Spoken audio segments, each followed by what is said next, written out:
ones I'm watching on my throne. Created everything, but I called you my own. That land I gave you, put my name on it, my home. Yeah, that's my home. Israel, Abraham, Isaac, Jacob. I made a promise, can't nobody take it. I chose to put you above all the nations. Out of your grace, I chose to awaken. We made a covenant, don't you forsake it. Come get protected while they going crazy. Israel, my firstborn, my baby. Israel, my firstborn, my baby. I woke you up in your land of captivity. I do not change, I want you to remember me. Laws and commandments, I gave you the remedy. Go read the testimonies for your memory. I sent them prophets, but you wasn't hearing me. I come to you if you really come near to me. I heard your cry, now it's time to take it of me. I'm the one got you from all of your enemies. Who you know open the sea. Them waters was bitter, but I made it sweet. Case you ain't know how to swim, I'm your protector, so I made you walk on your feet. This a reminder you married to me. I just want you to be all I called you to be. They called you niggas, but I made you priests. I'm about to give you back everything. I'm sending plagues for you. I'm sending boys trying to rivers. I leave them dead for you. Tell Pharaoh, let my people go. You heard what I said for you. Tell Pharaoh, let my people go. You heard what I said for you. For you, you only ever know. Y'all the main ones I'm watching on my throne. Created everything, but I called you my own. That land I gave you, put my name on it, my home. Yeah, that's my home. Israel. I'm the reason you in the captivity. We made a covenant, you ain't remember me. You broke the covenant, I sent your enemy. Get out my lane since you wasn't fearing me. I'm the reason they put you in chains. I'm the reason they switched up your name. I'm the reason why you in the hood. I'm the reason of all your pain. I'm sending flows fast, daily. Think I don't love you. Y'all my babies. Gave my son, must be crazy. Come out that system, come out of that lane. They got that military, it would not phase me. It would not move me, it would not graze me. Remember Egypt, I did all that for my people. You only ever know. Y'all the main ones I'm watching on my throne. Created everything, but I called you my own. That land I gave you, put my name on it, my home. Yeah, that's my home. You only ever know. Y'all the main ones I'm watching on my throne. Created everything, but I called you my own. That land I gave you, put my name on it, my home. Yeah, that's my home. Israel. What's up, what's up, what's up? YouTube, what's up, what's up? No, I'm sorry. What's up, Facebook Live? Good morning, good morning, good morning. Facebook Live with Breaking Strongholds Ministries. Good morning, YouTube with Orlando, keeping it simple. How's everybody doing this morning? How's everybody doing this morning? I know I'm late this morning, but I had some things to come up I had to take care of. But I hope everybody's having a good day today. Shabbat Shalom, everybody.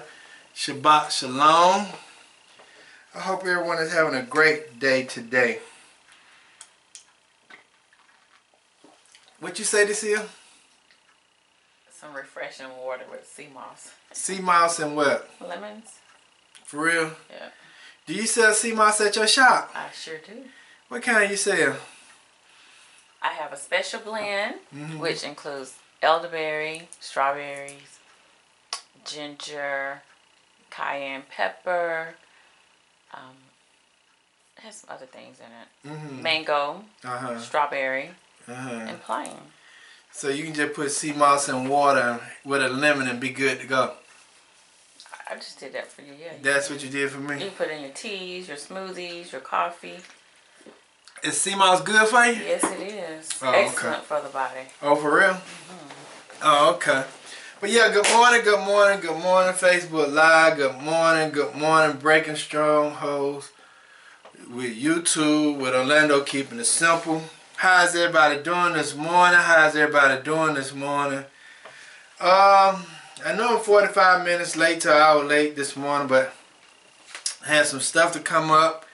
And then I just had to, I just had some stuff to come up this morning where I had to take care of. And now I'm here. Forgive me for that.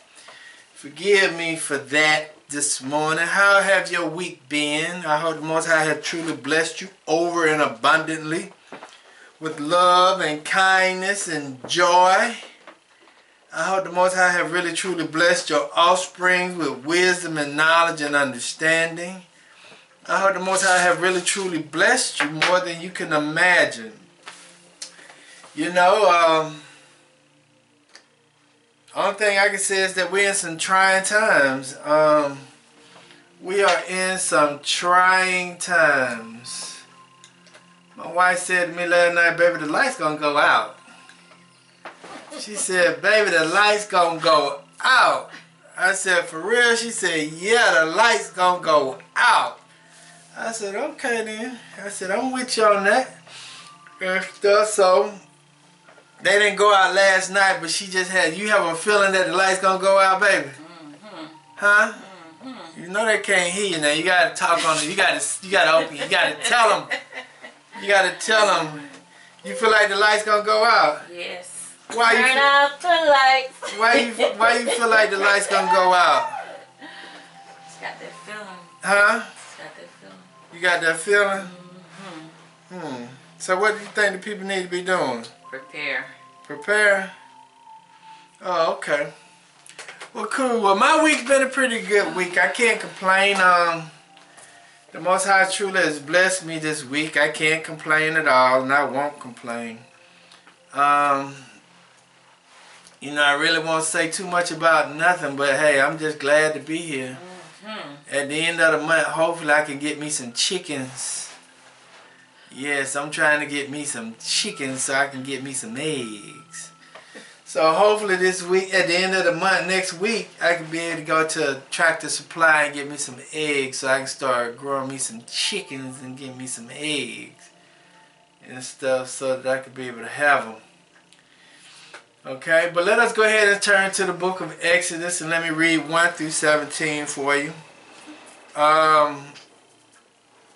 1 through 17, Exodus, chapter 20, verses 1 through 17. I'm going to go ahead and start reading. And it reads that El spake all these words, saying, I am Yahuwah thy El, which have brought thee out of the land of Egypt, out of the house of bondage. And thou shalt have no other gods before me, and thou shalt not make unto thee any graven image or any likeness of anything that is in the heavens above or in the earth beneath, or that is in the water under the earth. And thou shalt not bow down thyself to them nor serve them, for I, Yahuwah thy El, am a jealous El, visiting the iniquities of the fathers upon the children unto the third and fourth generation of them that hate me, and showing mercy unto thousands of them that love me and keep my commandments. Thou shalt not take the name of Yahuwah thy El in vain, for Yahuwah will not hold him guiltless that taketh his name in vain. Remember the Sabbath day to keep it holy. 6 days shalt thou labor and do all thy works. But the seventh day is the Sabbath of Yahuwah thy El. In it thou shalt not do any works, thou nor thy sons, nor thy daughter, thy manservants, nor thy maidservants, nor thy cattle, nor thy strangers that is within thy gates. For in 6 days Yahuwah made the heaven and earth, the sea, and all that in them is, and rested the seventh day. Wherefore, if Yahuwah blessed the Sabbath day and hallowed it, honor thy fathers and thy mothers, that thy days be long upon the land which Yahuwah thy El giveth thee. Thou shalt not kill, thou shalt not commit adultery, thou shalt not steal, thou shalt not bear false witness against thy neighbors, and thou shalt not covet thy neighbor's house. Thou shalt not covet thy neighbor's wife, nor his manservants, nor his maidservants, nor his ox, nor his ass, nor anything that is thy neighbor's. And let us pray. Our Father which art in heaven, hallowed be thy name. Thy kingdom come, thy will be done on earth as it is in heaven. Give us this day our daily bread. Forgive us of our trespasses, as we forgive those who trespass against us. Lead us not into temptation, but deliver us from evil. Thine to your kingdom, power to your glory, forever and ever. So let it be. Good morning, good morning, good morning again. Good morning, good morning, good morning again. If you could turn your Bibles of the word of Yahuwah to Jeremiah chapter 50. turn the word of Yahuwah to Jeremiah chapter 50. 51, I'm sorry, chapter 51. Chapter 51, I'm going to be going from verse 1 through 10 today. But the key verse is going to be verse 6.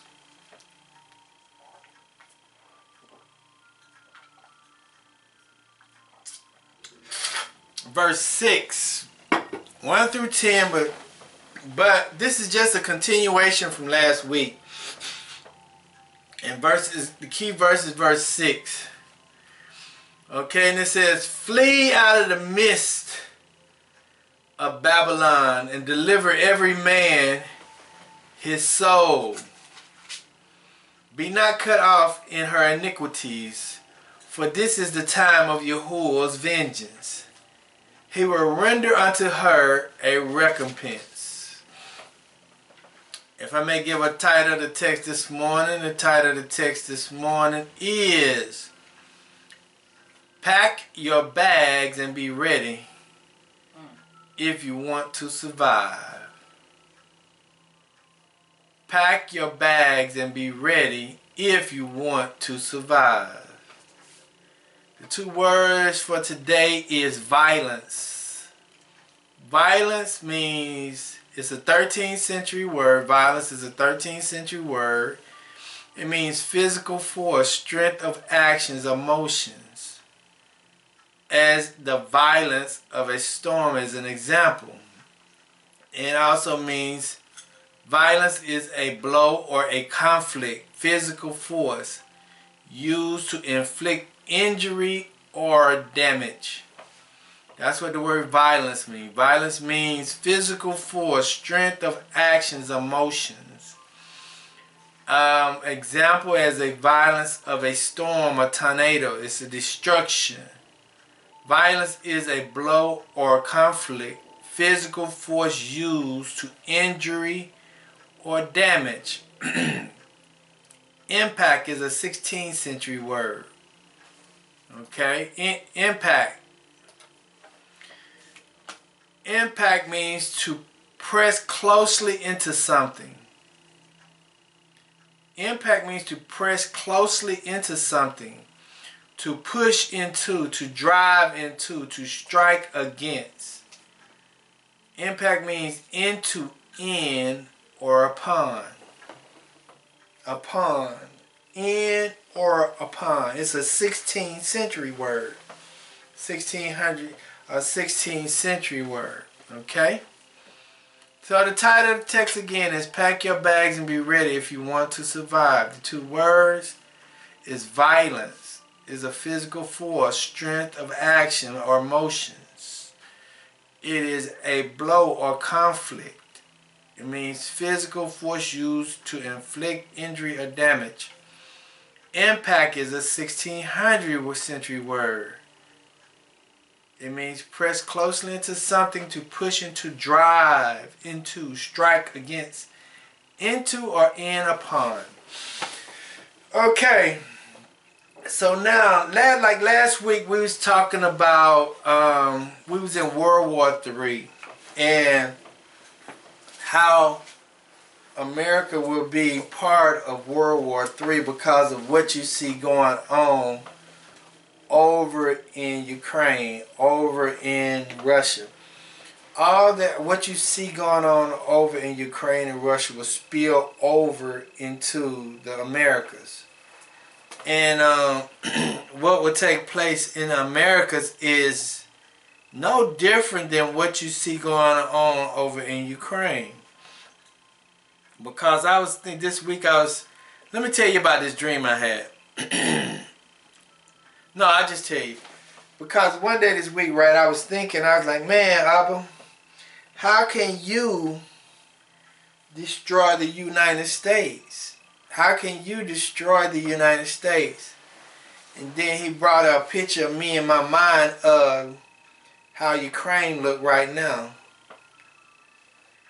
And he was basically saying to me, the same way I can destroy Ukraine is the same way I'm going to destroy the United States. Because they're no different. The people over there in Ukraine is no different than the people over here in the United States. So he was just basically telling me, if I can destroy Ukraine, if I can destroy Vietnam, if I can destroy Iraq, if I can destroy Libya, if I can destroy Afghanistan, if I can if I can destroy Japan with the Hiroshima, if I can destroy all those countries, what make you think I can't destroy United States? What makes the United States so special? And I said, That humbled me, because I had a dream a little while ago, maybe a couple of years ago, where it was me and my wife and a couple of more friends.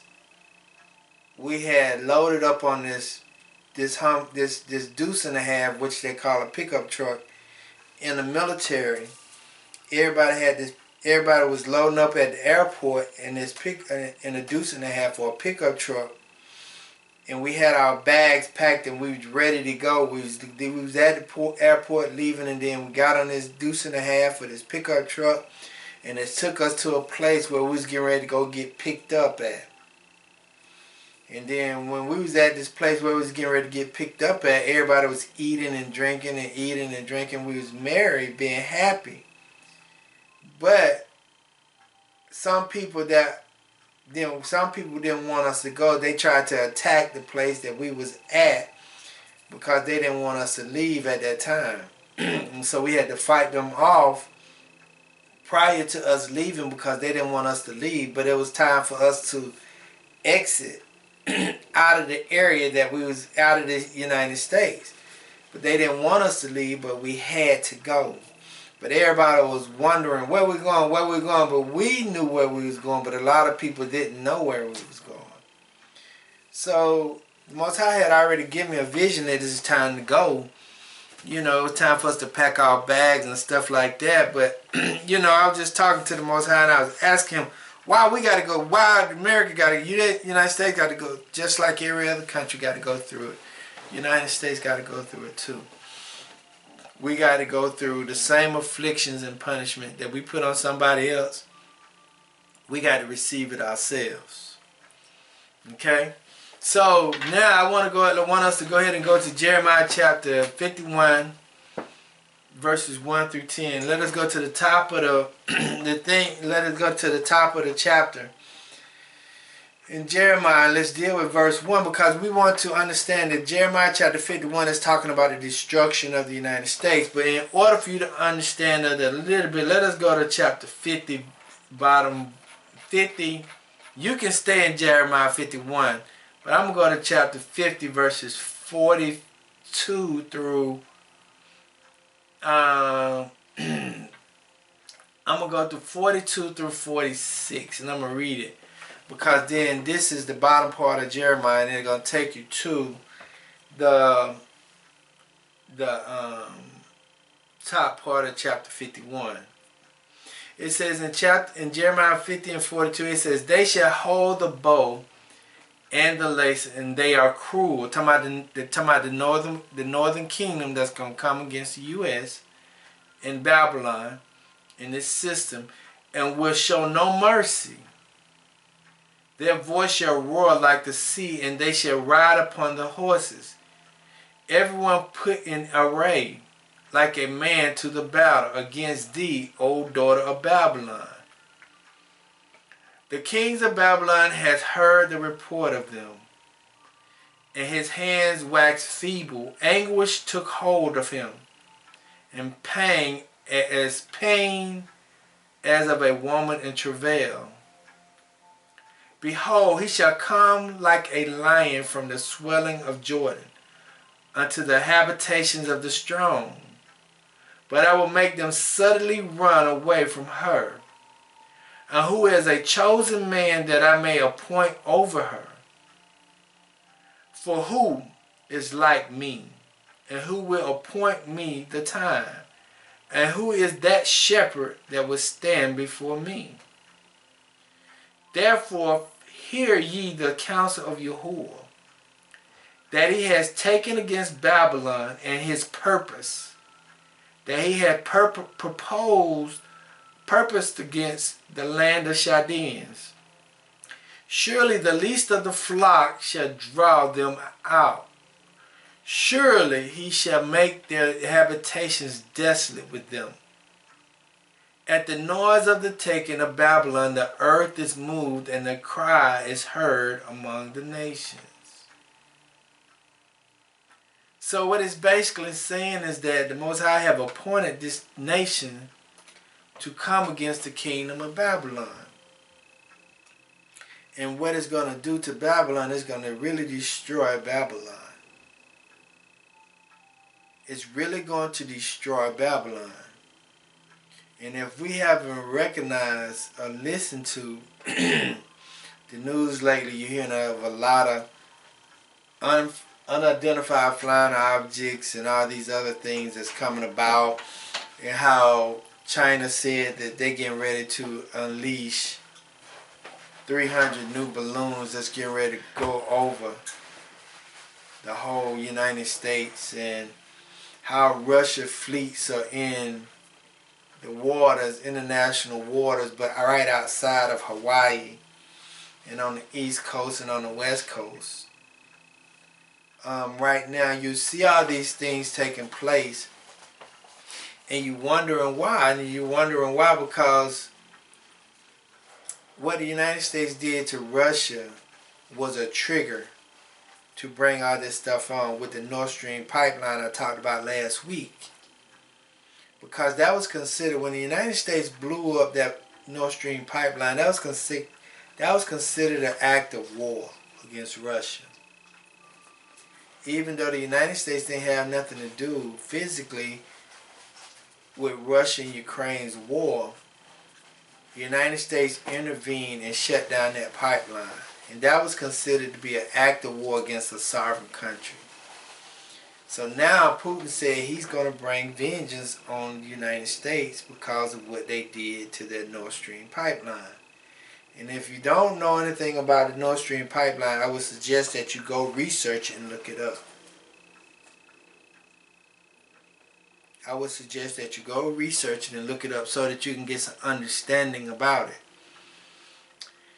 So now in Jeremiah chapter 51 and 1, this is talking about the children of Israel and talking about what's going to happen, who the Most High is talking to. It's talking about what's going to happen to Babylon and the people in Babylon. And that's why he gave us a forewarning in verse 6. He gave us a forewarning in verse 6. But also, let me read Matthew's chapter 24, verses 13 and 14. Because we got to also understand that Matthew chapter 24 is a prophecy of the future for 70 AD, but it's also a prophecy for this time here too. That is a double prophecy, what they call a double prophecy, okay? But in Matthew chapter 24, verse 13, it says, "But he that shall endure to the end, the same shall be saved." But, let me go back a little bit.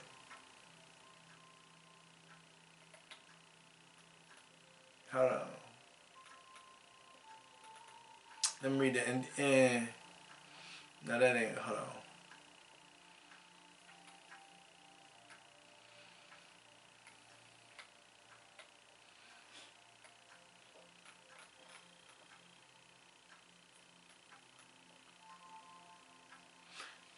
Listen to this. Let's go down to verse 16 and 17. The reason why I say the title takes "Pack Your Bags and Be Ready If You Want to Survive," because we got to understand something. In Matthew chapter 24 and 16 and 17, it says, "Then let them which be in Judea flee into the mountains, and let him which is on the housetop not come down to take anything out of his house. Neither let him which is in the field return to pack to take his clothes." Y'all heard that?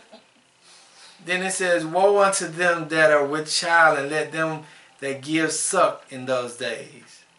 But the Most High is telling you in verse 18, neither let him which is in the field return back to take his clothes. So what the Most High is saying is that you better be ready for them. You better be ready. So when that affliction comes, when those judgments come, when war and chaos comes, you better be ready to go and not thinking that you can go back into your house and get your stuff and take your time and get it and then leave. No, he's saying basically you better have your stuff ready to go at all times, so when it happens, bam, you can leave at the drop of a dime. Do that ring a bell? Okay. Yeah. So now let us go to Jeremiah chapter 50 and 51 and 1. Okay? Because we're talking about packing your bags and being ready. Because I think we as a people, we got a total misunderstanding of the word. I think we got a totally misunderstanding what actually is going to happen. To everybody who think that there's going to be a rapture, it's not going to be a rapture. You're not going to get raptured up. You're not going to get raptured up. You're going to have to endure until the end so that you can be saved. That's what you're going to have to do. You're going to have to go through this mess that's on the earth in order for you to be saved. There's no such thing as rapture. You're not going to be raptured up. Okay? All that stuff you've been taught has been a lie. That's not going to happen. This earth, this planet earth is not going to be destroyed in the manner in which you think it is. It's not. So you have to come out of that mindset thinking that you're going to get raptured up and you're not going to have to go through anything. You're going through it now, right? You ain't been raptured yet, right? So that means that you're going to continue to go through this stuff on the earth until you pass away, until the Most High destroys everything that's on the earth. That's just the bottom line, and you got to be ready for that. Ain't no ifs, ands, and buts about it. That's what I'm talking to you today about. You got to be ready. Have your bags packed. And I'm going to go over some stuff about what should be in your bag. Because if you look at any survival movie, any doomsday movie, anything, The Last of Us, anything that's on there, the earth is destroyed, but people are still coexisting in the earth at that time. What you make of it after the fact of the destruction is probably going to be of the Most High saying, you're going to worship the Most High at that point in time because you see what He brought upon the earth. You're going to have to do some things to make it. You're going to have to go through some conflicts. You're going to have to go through some shootouts.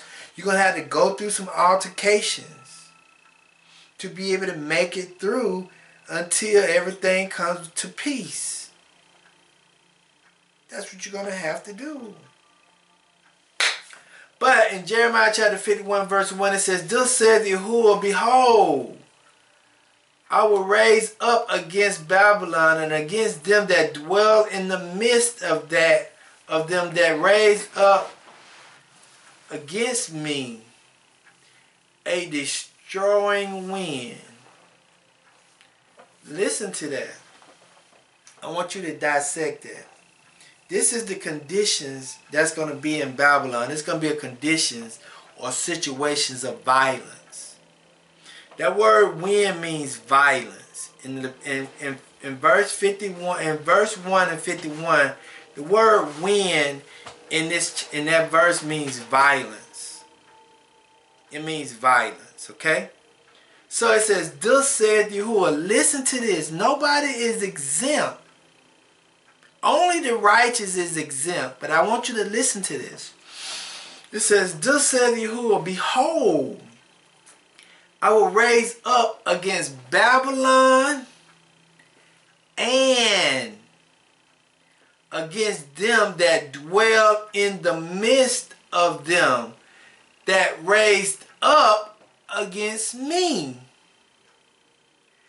A destroying violence. See, it's going to be a lot of people that be destroyed in the midst of Babylon. It's going to be the people who did not understand the Most High's word, who's not going to be anticipating this violence that's going to come upon the earth. See, it says, and against them that dwelled in the midst of them that raised up against me. See, it's not just including Babylon. It's including other nations that's in the midst of Babylon. A destroying violence. That is going to be the conditions that we're getting ready to come against. That's the conditions that's getting ready to come upon the earth. You can see the writing on the wall.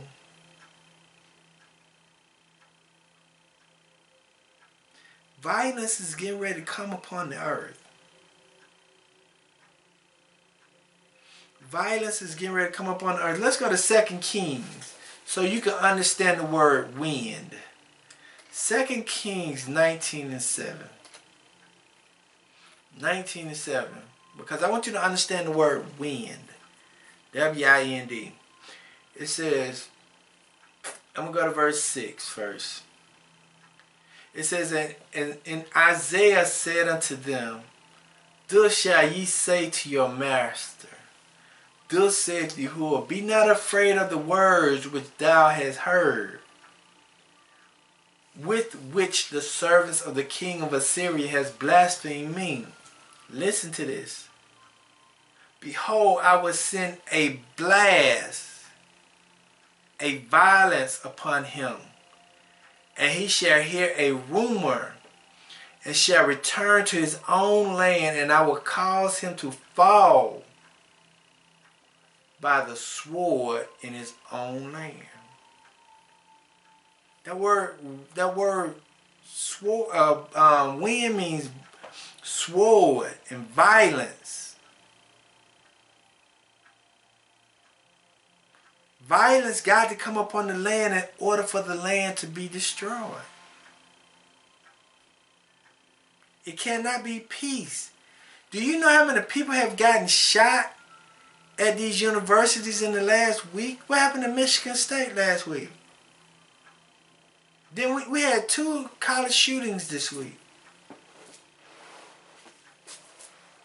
You got to endure this, what we're getting ready to go through, in order to be saved. Saved means protected. That's all saved means from a biblical standpoint. It means protected. It don't mean I'm going to make it into heaven. It means you're protected from afflictions. It doesn't mean that you can't go through afflictions. It means the side effects will not affect you the way it would affect other people. So when you say you're saved, what are you saved from? If you still have high diabetes, you got blood pressure, you're sick, you're overweight, you obese, what are you saved from? You still going through problems on your job. What are you saved from? When you say you're saved, what are you saved from? That's the question you got to ask yourself, because the word saved in the context of a Christian and the word saved means from a biblical context is totally different.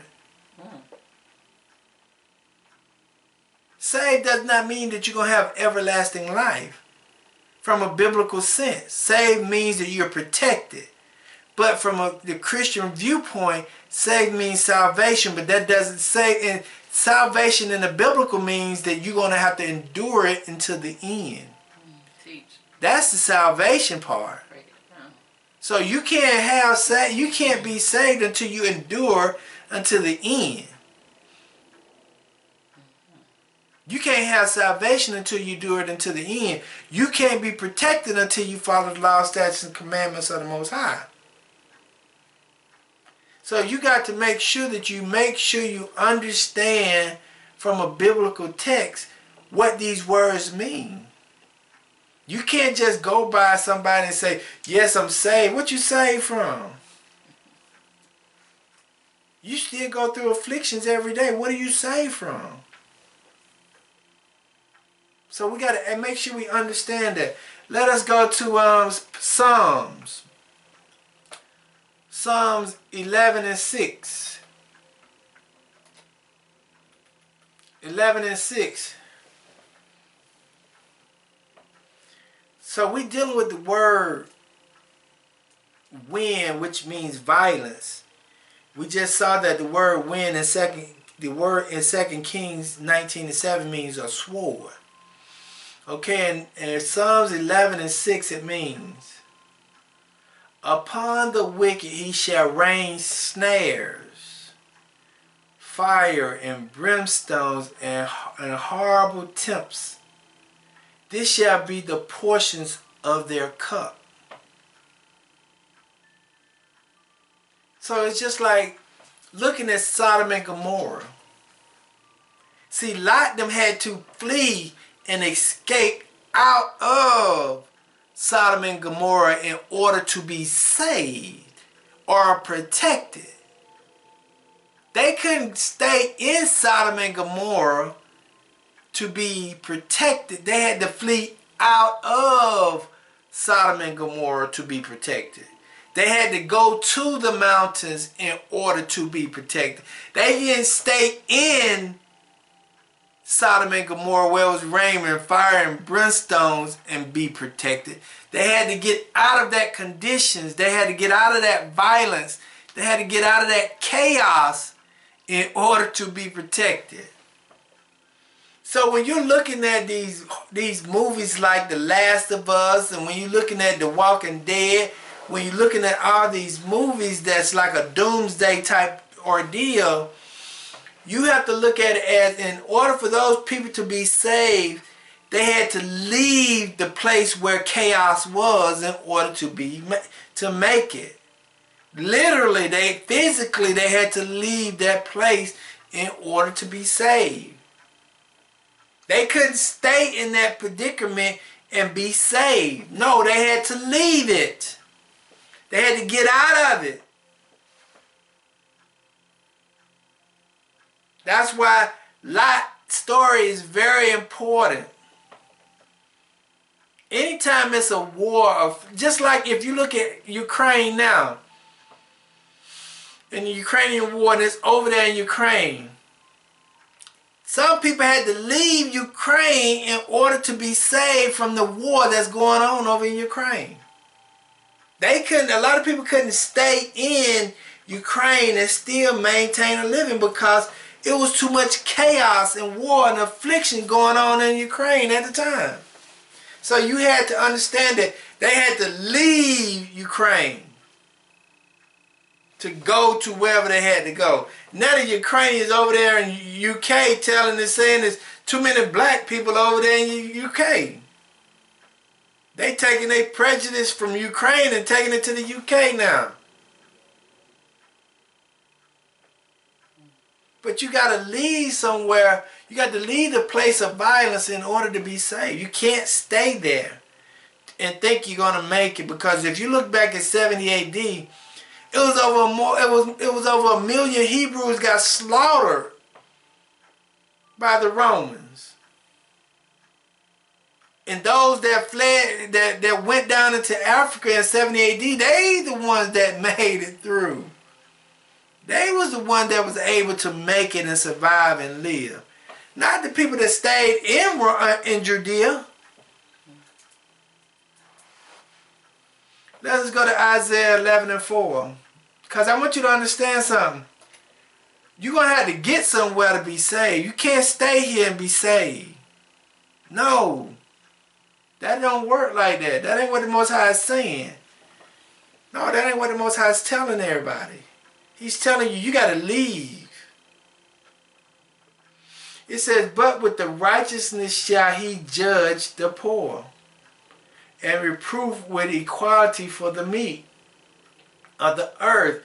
And he shall smite the earth with the rod of his mouth, and with the breath of his lips shall he slay the wicked.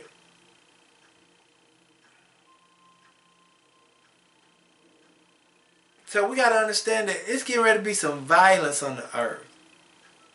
Some hardcore violence. And if we're not really ready to deal with that violence, we're really not ready to be saved. Because yesterday, right? Can I say what happened at the range yesterday? I ain't going to say nothing bad. Okay. My wife and I went to the range yesterday, right? And my wife recognized that in order for her to have her zeros like this, because my wife can shoot.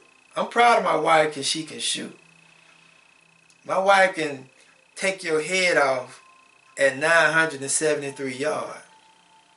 My wife that good as a shooter. I'm proud of her for that. But I know that my expectations from my wife right now, because she's such a advocate shooter and she can shoot so well, I push for her to be, her zeros be like this and not like this. But she realized that, hey, in order for me to be a successful shooter, I got to be more disciplined and focused. Because she understands that it may be some times where she may have to give 2 shots to the chest and 1 to the head. Because she knows that she may encounter some stuff. Because she understands that it may be some stuff on there. That shooting somebody in the chest sometimes ain't always right. So she may have to. So I'm very proud of my wife for where she is right now, but I know my expectations of her is very high. I expect for her to be on point.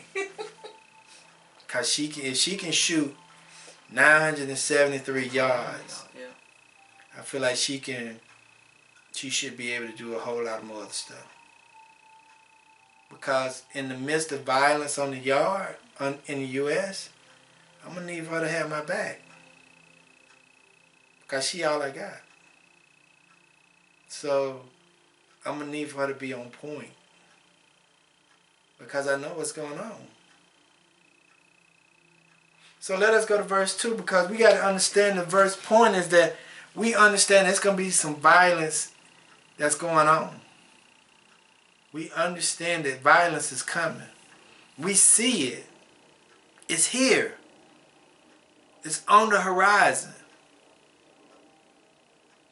You see that. Okay, and then it says, and then it says a destroying wind, verse 2, and it says, and will send unto Babylon fanners, and then shall fan her, and shall empty her land. For in the days of trouble they shall be against her round about. That's in Jeremiah chapter 51, verses 2. Okay, let me read you something. Let me get you to break it. I'm going to break it down to you a little bit in Jeremiah chapter 51, verse 2. It says, and will send unto Babylon. The word fanners is foreigners. And will send unto Babylon foreigners, and they shall trouble her, and shall empty, desolate, waste her land.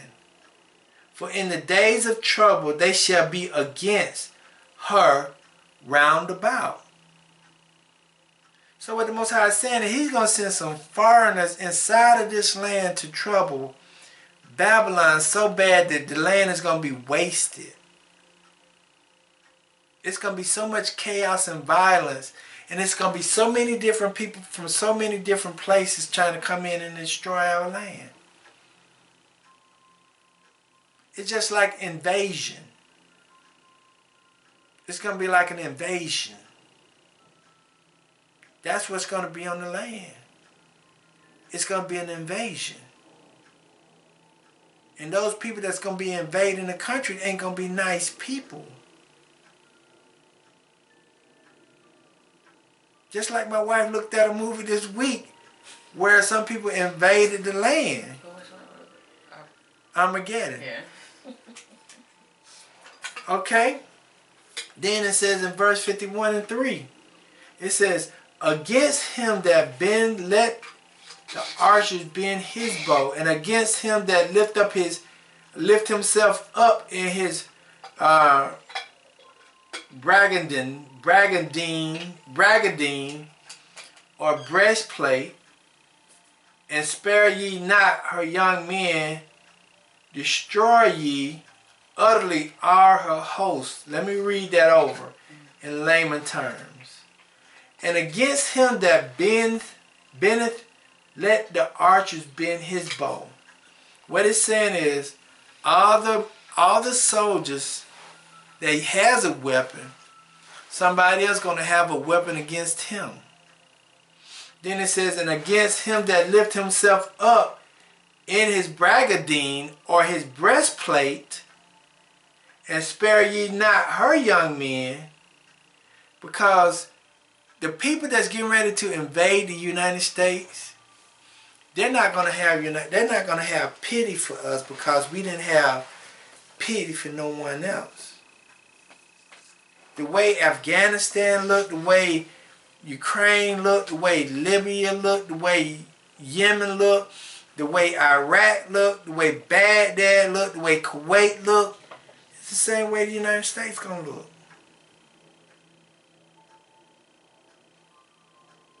That's basically what that is saying.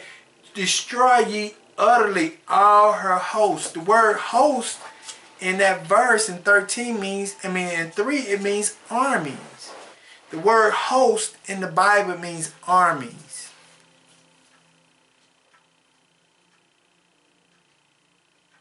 Okay, so it's against them that bendeth, let the archers bend his bow, and against him that lift himself up in his breastplate, and spare ye not her young men, destroy ye utterly all your hosts, all your armies.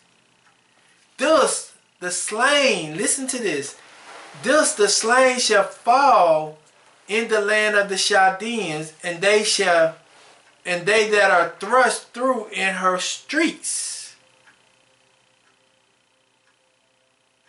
And they that are thrust through are wounded in her streets, or killed in her streets. We saw a movie this week where they was throwing bodies into the fire because the people was killed in the streets. If you ever look at any doomsday movies, a lot of the times you see wounded, killed people that have died laying in the streets.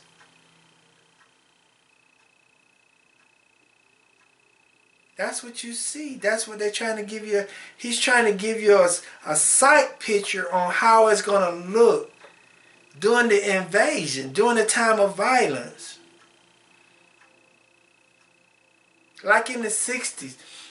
Like in the 60s when you saw the riots and all the 80s and the 80s with Rodney King.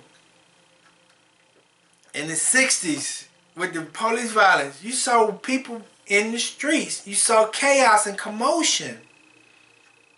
Just magnify that times the whole United States at this point.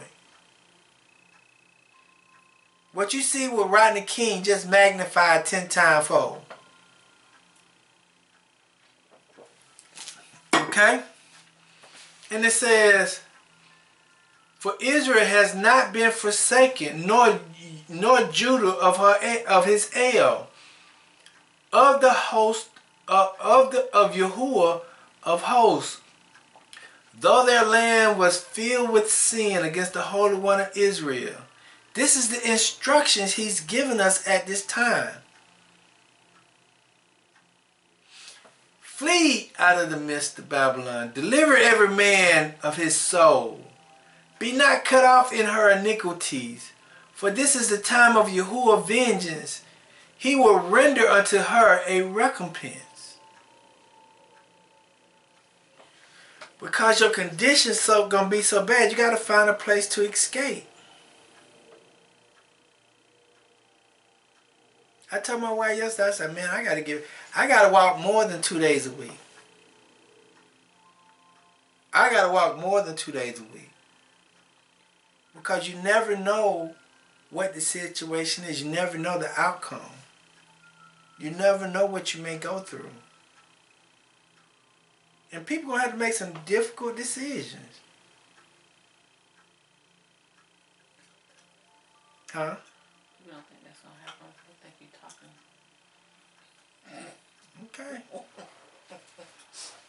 The word flee means escape out of the midst of Babylon and deliver every man his soul. The word deliver means to rescue every man of his soul. Be not cut off in her iniquities, for the time of Yahuwah's vengeance, he will render unto her a recompense. Okay? This is good. Let us go to Jeremiah chapter 50. 50 and 8. This is good. 50 and 8.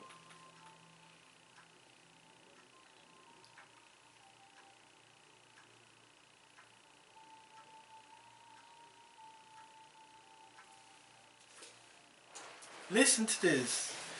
It says, remove out of the midst of Babylon, and go forth out of the land of the Chaldeans, and be as the he-goats before the flock. For lo, I will raise and cause to come against Babylon an assembly of great nations from the north country, and they shall set themselves in array against her. From thence she shall be taken. The arrow shall be as of a mighty expert man. None shall return in vain. It's telling us we got to be ready to go. At any point, we got to be ready to go. Let's go to Isaiah. Isaiah 48 and 20. Isaiah 48 and 20. Because I'm going to tell you something. All my kids got a to-go bag in their car. All my kids got a to-go bag in their car. Then it says, Isaiah 48 and 20 reads, go ye forth of Babylon, flee ye from the Chaldeans, and with a voice of singing declare ye, tell this, utter it even to the ends of the earth, say ye, Yahuwah has redeemed his servant Jacob. The word is, flee ye from the Chaldeans, which is the Babylonians. Get out of there. Because of what's going on. Get out of there. Escape from that place. Let's go to Revelations chapter 12.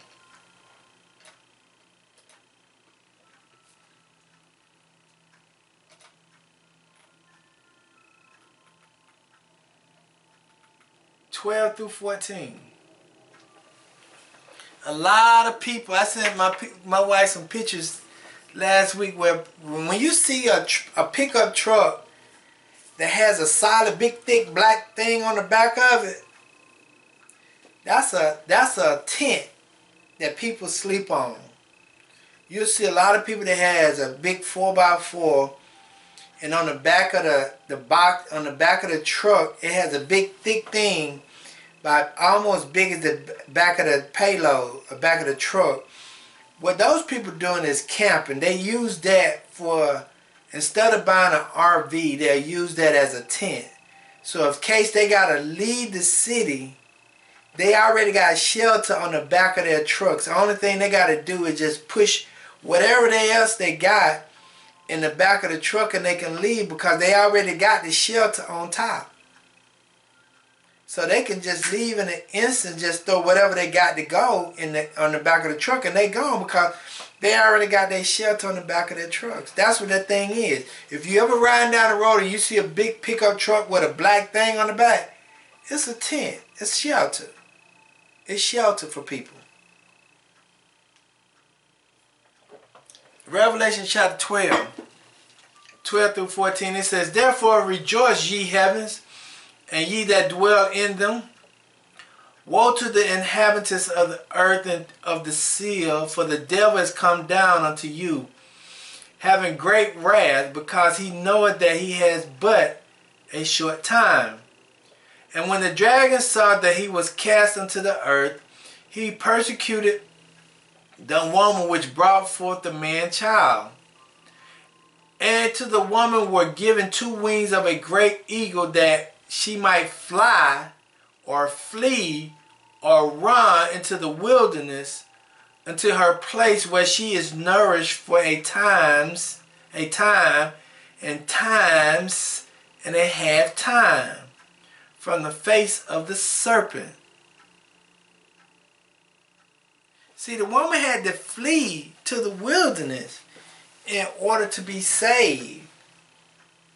She had to flee somewhere. She had to go somewhere to be saved. Okay?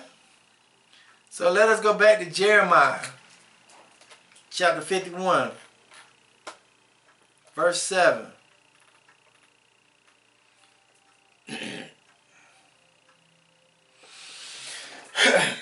Okay?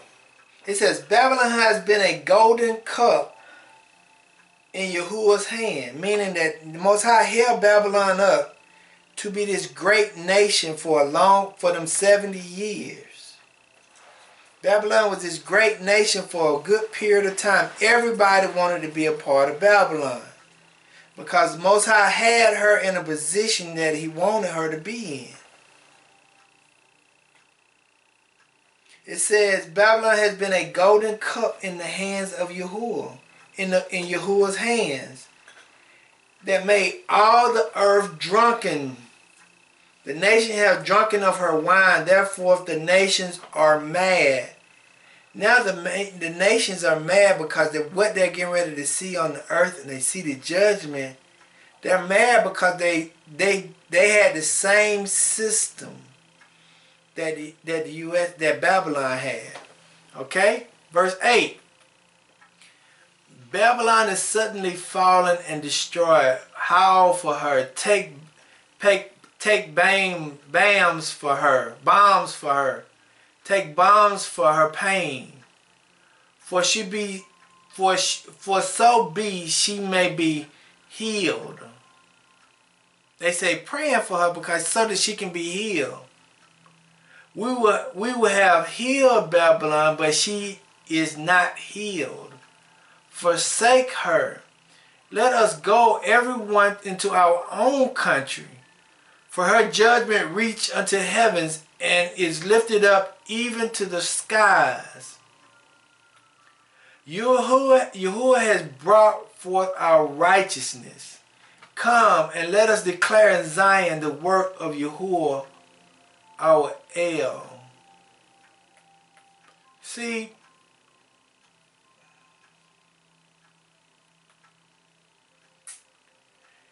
Babylon could have been healed, but she wasn't healed. And because she wasn't healed, in verse 9 it says, "We will have healed Babylon, but she is not healed. Forsake her. Let everyone go into his own country. For her judgment reached unto heavens and is lifted up even to the skies."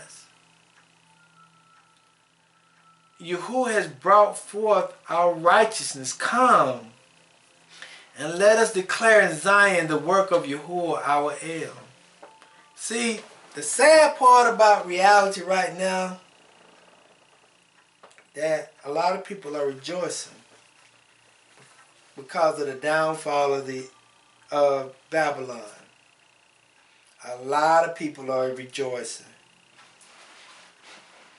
The people who really understand Libya and the Libyans, they probably rejoicing because of what they see America getting ready to go through.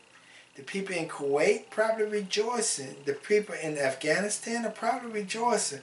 The people in Afghanistan are probably rejoicing. You never know what people are thinking behind closed doors. What about the people in Cuba? Because U.S. have had sanctions on Cuba for a long time.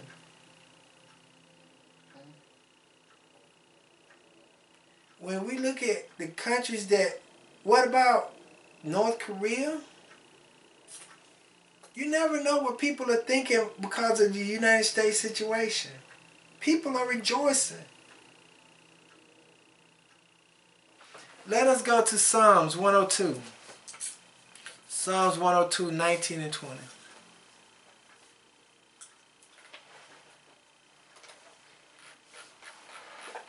Psalms 102, 19 through 21.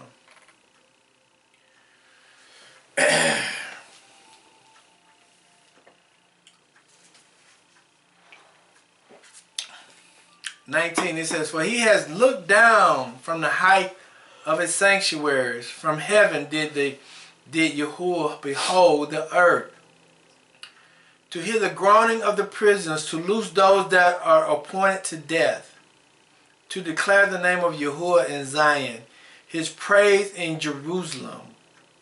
When the people are gathered together, the kingdoms to serve Yahuwah. He weakeneth my strength in the way, he shortens my days. I say, O my El, take me not away in the midst of my days. Thy years are throughout all generations." Psalms 26, 1 through 3.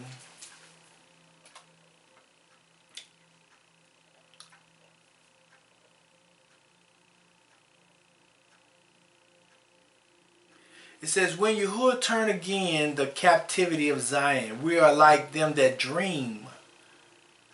Then was our mouth filled with laughter, our tongue with singing. Then said they among the heathens, Yahuwah has done great things for them. Yahuwah has done great things for us, whereof we are glad." See, a lot of people are laughing and singing right now. They're praising. They're jumping up and down. Because what has actually happened. A lot of people are very happy.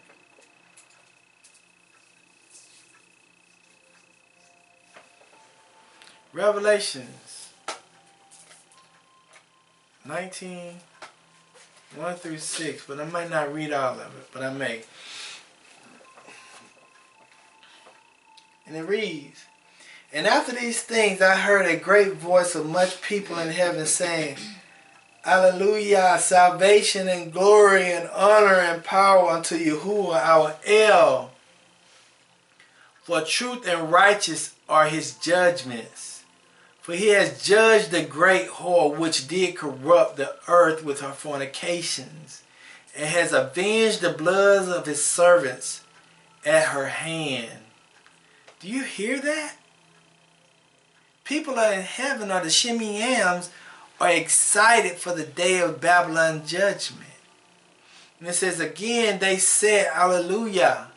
Her smoke rose up forever and ever, and the 24 elders and the 4 beasts fell down and worshiped El that sat on the throne, saying, Alleluia, amen, saying, Amen, Alleluia. And a voice came out of the throne saying, Praise our El, all ye his servants, and ye that fear him, both small and great.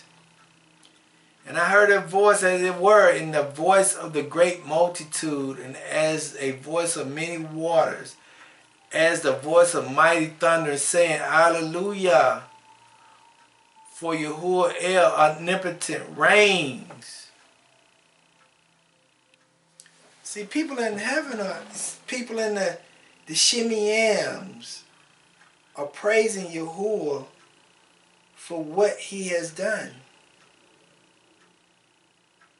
Because they understand the actions of the nation of Babylon. Because they understand that she have did some things on the earth. She really have done some things on the earth. Well, let me do this for you before I go, because I want us to understand. You got to pack your bags, right? You got to pack your bags. I got like 25 minutes, right? Okay. I came on 11:50, so it's just an hour. Yeah. Okay. One of the things you got to have in your bag is a knife. You got to have a knife. And this is a knife that I have in my bag. I'm just going through some items that you may need, because you can use a knife for cutting. You can use a knife for self-defense. You can use a knife for starting a fire. You got to have a knife in your bag. You got to have a knife in your bag. What is this? This is called a crank radio. This is a crank radio. And what a crank. This is the crank part, where I can turn this crank right here, and I turn it on. It'll be able to give me communications wherever I am. If there's anything going on and I can get it on the crank radio, the only thing I got to do is crank it up. It's already got batteries in it. I lift the antenna up, and it'll be able to give me communication. It also got a light on the side. It's also solar panel, solar charge. This is my crank radio. Okay? This is what you call an emergency. This is an emergency blanket. This is an emergency blanket for heat. If it's cold out there, wherever you may be, and you need heat, this is a thick emergency blanket. I got this stuff at survival stores like Army Navy store. I got it at Cabela's. I got it at Bass Pro Shop. I got it at Walmart. This is a blanket, a heated blanket, an emergency blanket. So if you look at some of these, when American Red Cross goes into people and the people are cold, they don't necessarily give them a blanket like an airport blanket. They give them something like this, because this retaining heats more than this, because this is cloth. This is not. Water goes off this, but water is held by this. This is an airport blanket that you get from being on the airport. When you're in the airplane, you cold, they give you a blanket like this.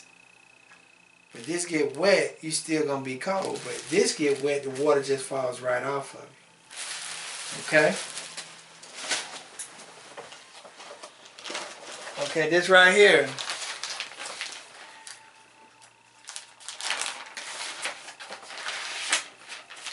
This right here, it's like a burner.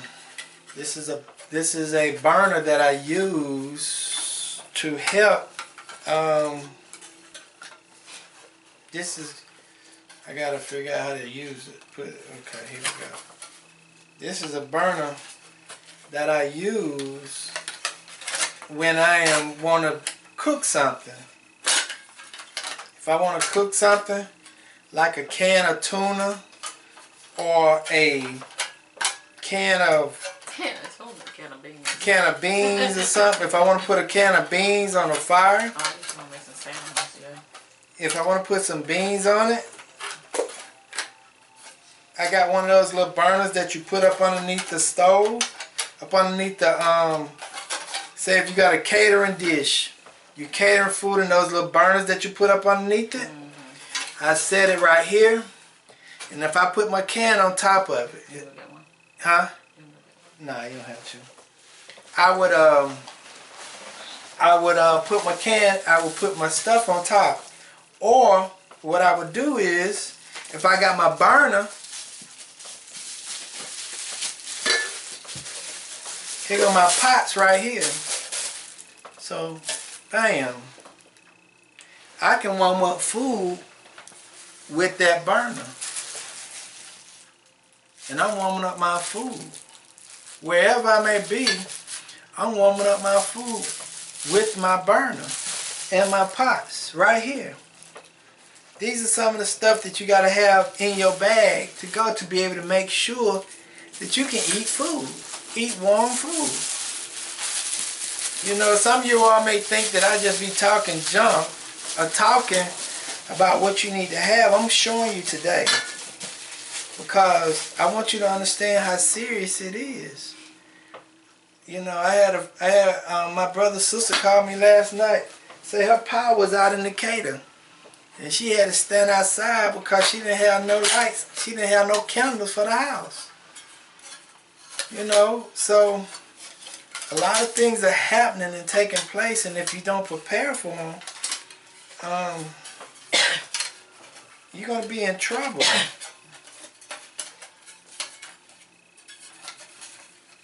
I have to figure out how to close that. And where'd you get your burner from? Huh? Where'd you get your burner? You can get your burners from any store. The burners, the burners that you put up. Not that, they're right.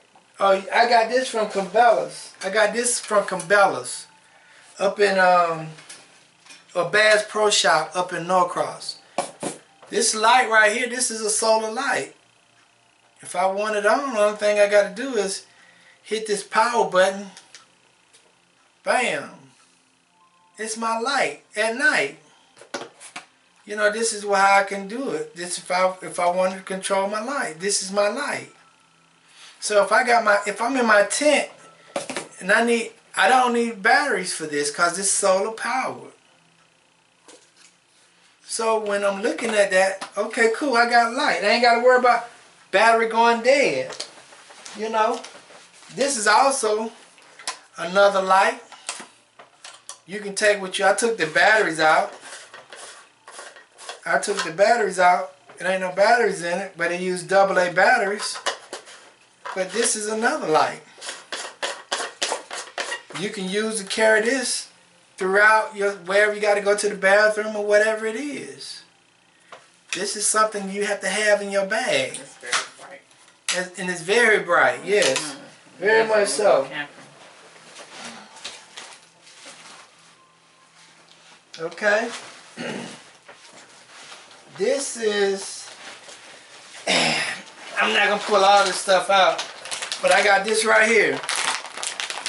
This is like a day of clothes, 2 days of clothes. I have gloves, I have underclothes, I have socks, I got a pair of pants, I got a scarf, I got an extra pair, I got a thermal. I got all this in here that should give me 3 days worth of underclothes and 3 days of socks. Because the most important thing in t-shirts, the most important thing you need is socks, underclothes, and t-shirts. You can rewear your top garments. But the most important thing you need is socks, underclothes, and t-shirts.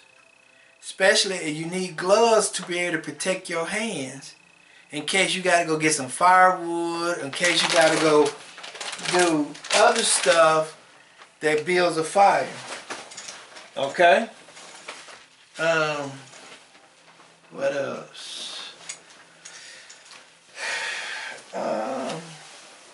Right here, I'm going to show you this.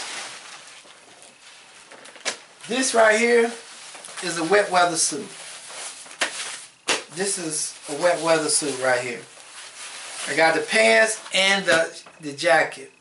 And the reason why I got them in this color here is because it blends in with nature.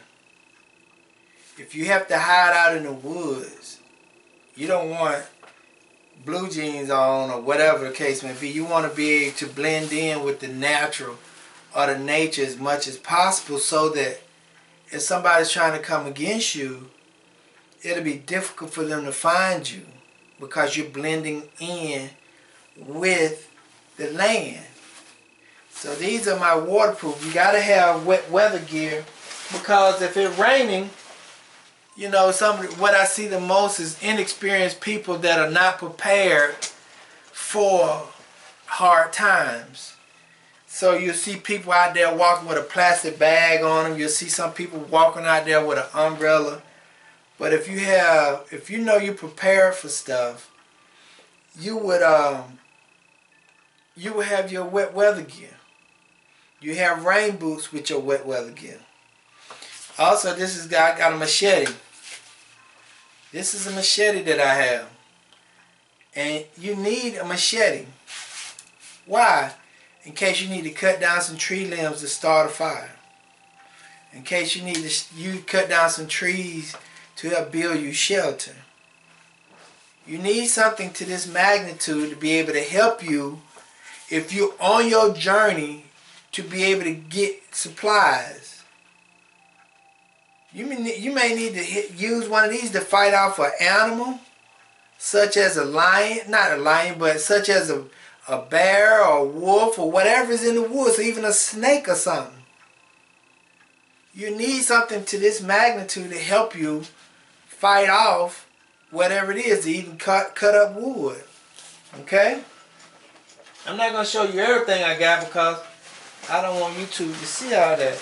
But also, that's just for my clothing, okay? Here's the burner that I have that goes with this right here. Here's the burner.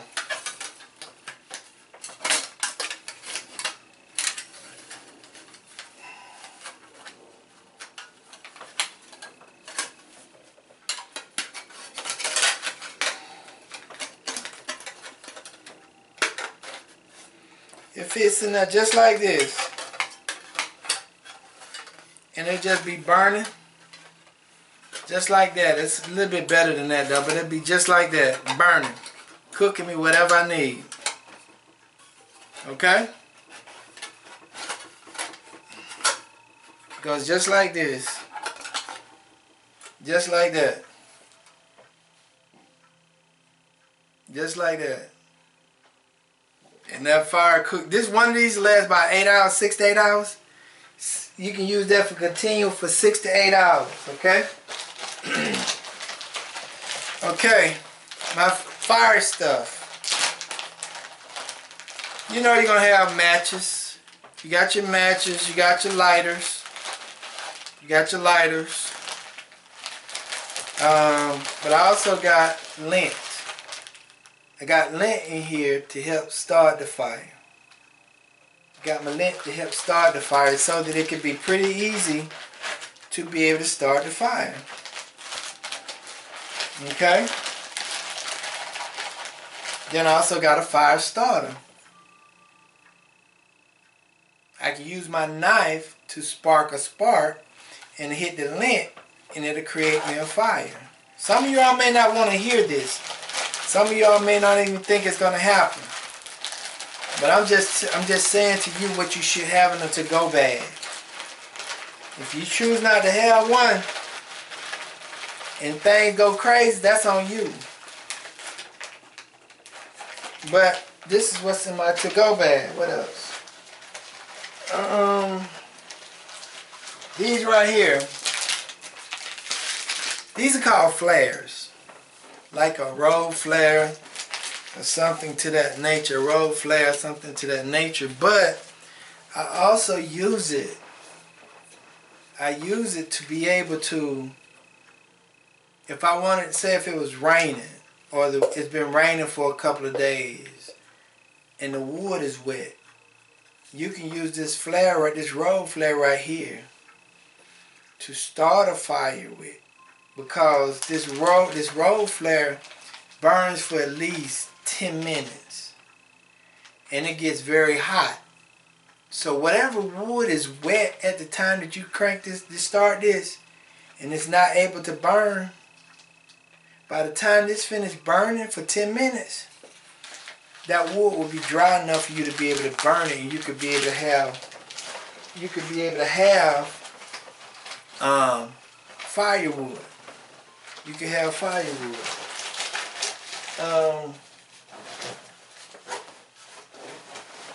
What else? I'm trying to be very careful what I show you, because I ain't going to show you everything, but I'm showing you some important stuff. This is a knife sharpener. Sometimes you're going to have sometimes you're going to be using your knife so much, if you don't find a smooth rock, you're going to need a knife sharpener to be able to sharpen something like this. So you got to have a knife sharpener. Okay? I got something like this. This is what I call cut down branches with. Because, say hypothetically, you're trying to get the, if you don't want to use your knife or the hatchet, you have something like this where it's designed to cut down wood, cut down limbs. Whatever size limb you want to use, you can use it. It'll help cut it down.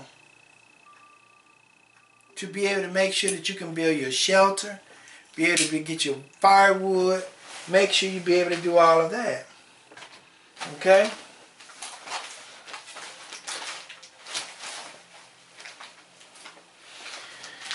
Rope, you gotta have rope. Because I have a tarp in my bag. I'm not gonna bring the tarp out. I have a tarp in my bag. And it's a brown tarp. The reason why I got brown tarp and green cover to go over the tarp, because if I have to leave and go somewhere during the middle of April or May, and I gotta stay in the woods, brown and green blend in with the terrain. So I know I ain't got to really worry about cover. It'll be hard for somebody to spot me far off if I got something matching the terrain. So I got my stuff good to go, where it's blending in with the terrain that I'm around. I have several things of tarps. I got tent pegs. I got pegs also.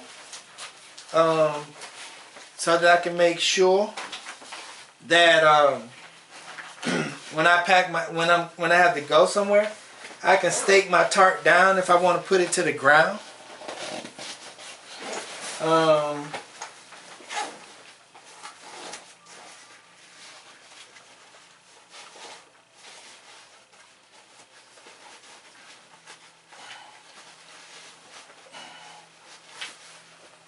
This is a hammock. Me and my wife and I have a hammock that we can, if we don't want to sleep on the ground in our sleeping bag, we can sleep off the ground in our hammock. And it can hold up to about 300 pounds. So this hammock right here would be good for us if we didn't want to go anywhere, didn't want to set up a tent. We just want to set up the tent, the hammock, and just sleep off the ground, which only takes about 10 to 15 minutes to set up. We're good to go.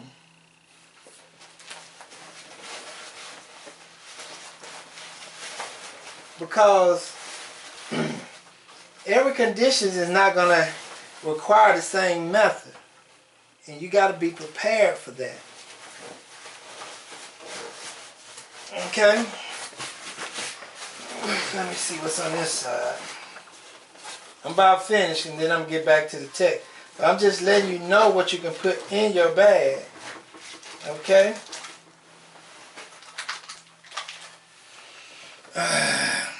Okay.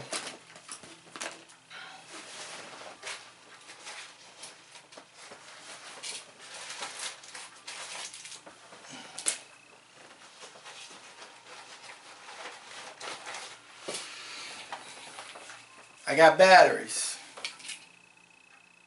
I got AA and AAA. Got batteries in my bag in case anything that I have that need batteries. I got 2 types of water filters. I got a life straw and I got a Sawyer life straw. Okay? These are what you call wash rags. Got my wash rags and my towels. This is double purpose. Also, the reason why I've been going fishing so much is because I need to learn how to fish. Get food in case I run by a stream of water and I haven't eaten in a couple of days, I got some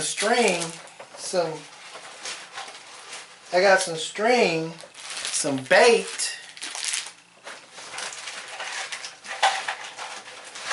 that I can use to set my pole up, a stick pole. I can use my saw to cut down a stick, tie this string around it, put it with a float and a piece of bait with the hook.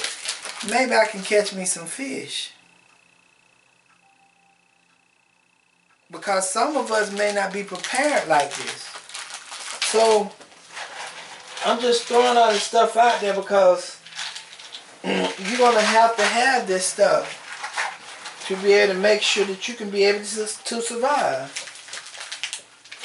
I have a lot of more stuff too. But this is my hammer. This is like a little small hammer kit that I have, that I use to be able to make sure if I need to use it, I can use it. This is my hammer. This is my whatever it is, my cutter. These are knives that's inside of this. All of that. A saw. All of that. Right here. I got several of these. But, you know, I'm just going to conclude with that. But also I got tents. I got a lot of stuff. Also, the last thing I want you to know is this right here.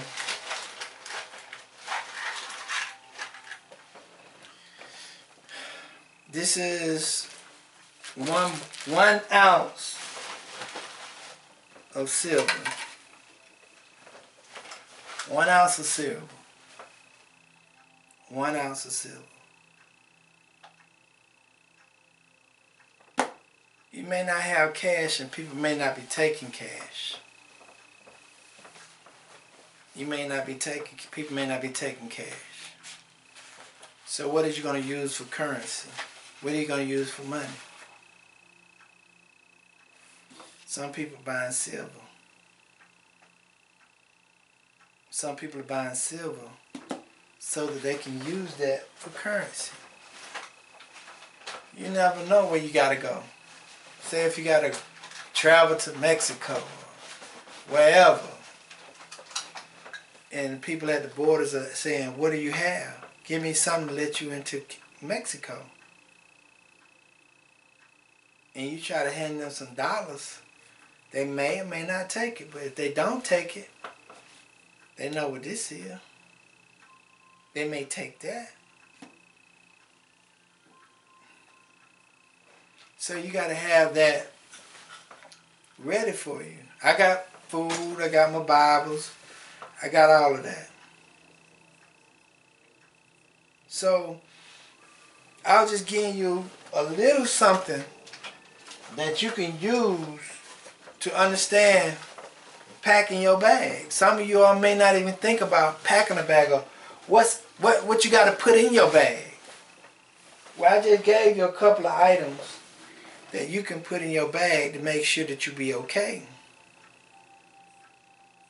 Because what's going to get ready to happen is that you're going to have to get out of here. Or you may not have to get out of the United States, but you may have to leave Atlanta and go to Midwest. Or you may have to leave Atlanta and go up north. Or you may have to leave Atlanta and go south. Wherever you got to go. And a lot of people are going to have to make some hard, tough decisions. You got to be ready.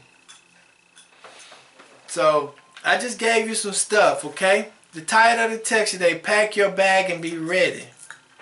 If you want to survive. Because violence is getting ready to impact the land. Violence is getting ready to impact the land. Because in the 3 points is violence, escape. You got to be able, once you see this violence, how are you going to escape?